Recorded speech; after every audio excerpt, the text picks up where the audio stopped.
Once I asked Bob why he didn't want a home. Humans I'd noticed seemed to be irrationally fond of dogs, and I could see why a puppy would be easier to cuddle with than, say, a gorilla. Everywhere is my home, Bob answered. I am a wild beast, my friend, untamed and undaunted. I told Bob he could work in the shows like Snickers, the poodle who rides Stella. Bob said Snickers sleeps on a pink pillow in Mac's office. He said she eats foul-smelling meat from a can. He made a face. His lips curled, revealing tiny needles of teeth. Poodles, he said, are parasites. Mac gives a fresh crayon, a yellow one, and 10 pieces of paper. Time to earn your keep, Picasso, he mutters. I wonder who this Picasso is. Does he have a tire swing like me? Does he ever eat his crayons? I know I have lost my magic, so I try my very best. I clutch the crayon and think. I scan my domain. What is yellow? A banana! I draw a banana. The paper tears, but only a little. I lean back, and Mac picks up the drawing. Another day, another scribble, he says. 1 down, 9 to go. What else is yellow? I wonder, scanning my domain. I draw another banana, and then I draw 8 more.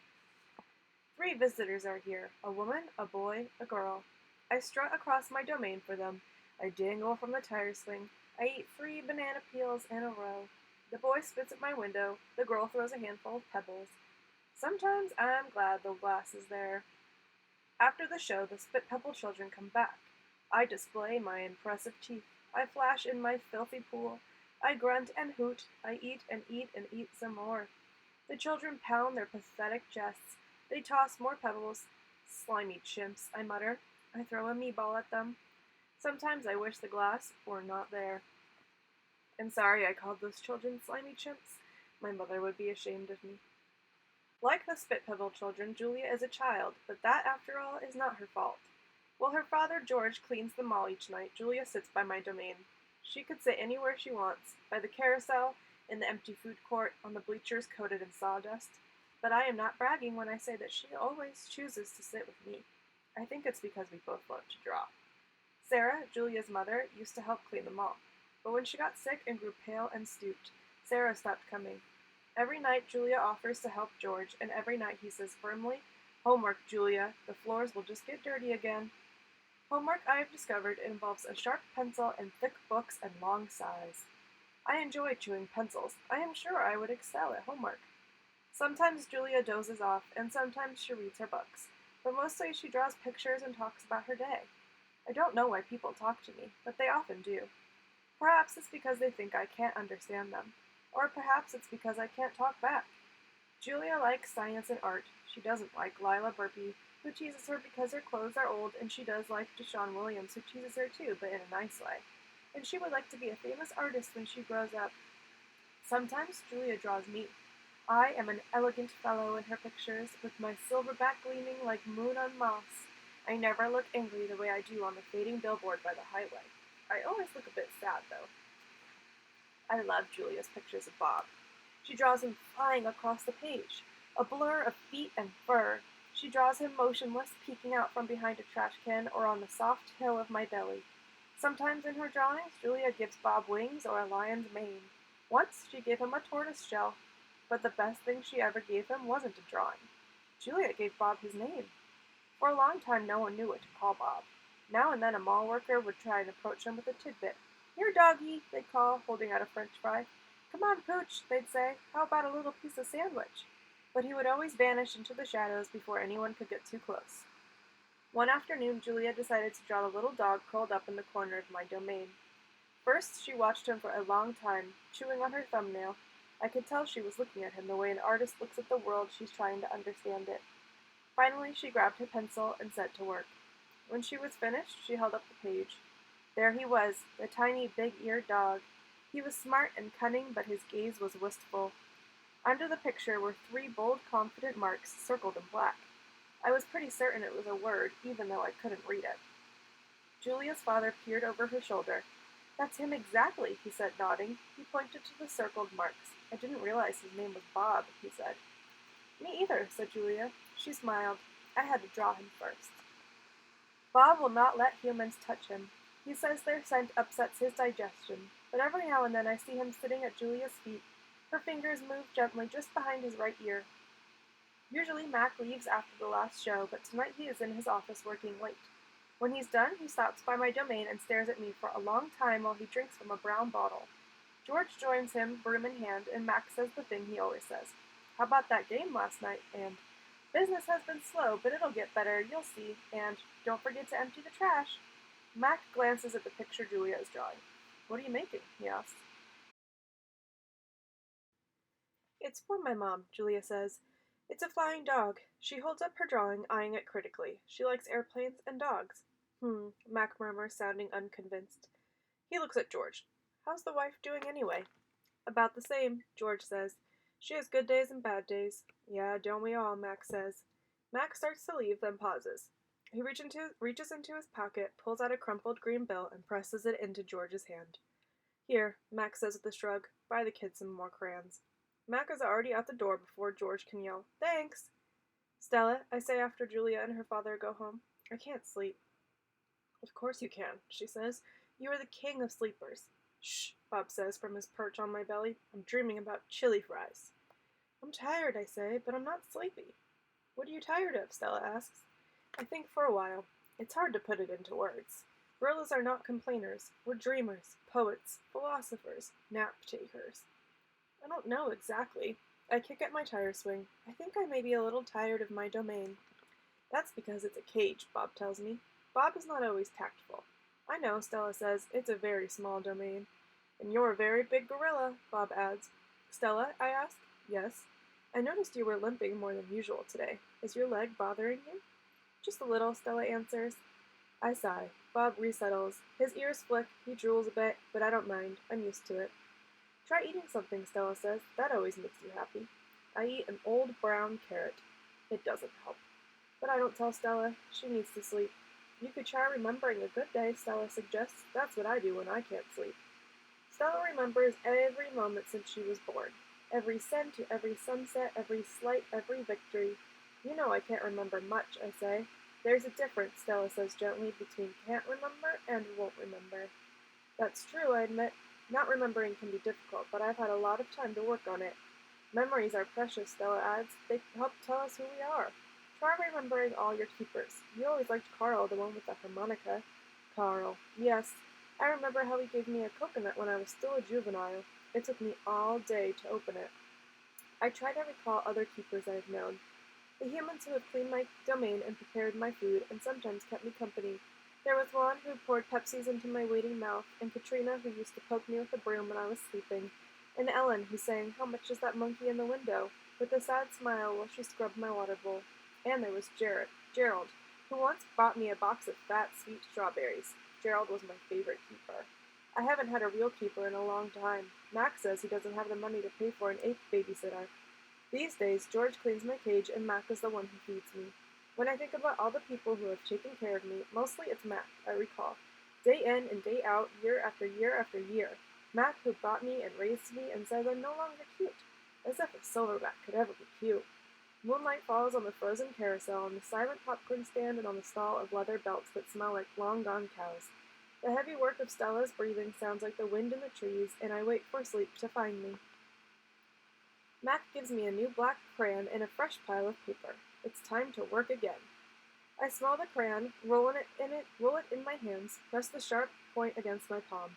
There's nothing I love more than a new crayon. I search my domain for something to draw. What is black? An old banana peel would work, but I've eaten them all. Knot tag is brown. My little pool is blue. The yogurt raisin I'm saving for this afternoon is white, at least on the outside. Something moves in the corner. I have a visitor! A shiny beetle has stopped by. Bugs often wander through my domain on their way to somewhere else. Hello, beetle, I say. He freezes, silent. Bugs never want to chat. The beetle's an attractive bug with a body like a glossy net.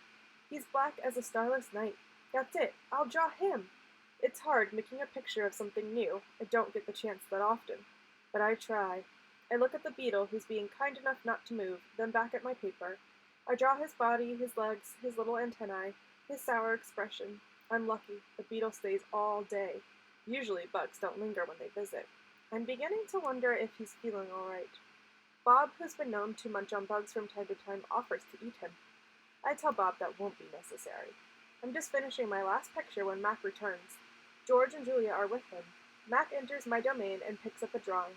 What the heck is this? He asks. Beats me what Ivan thinks he's drawing. This is a picture of nothing. A big black nothing.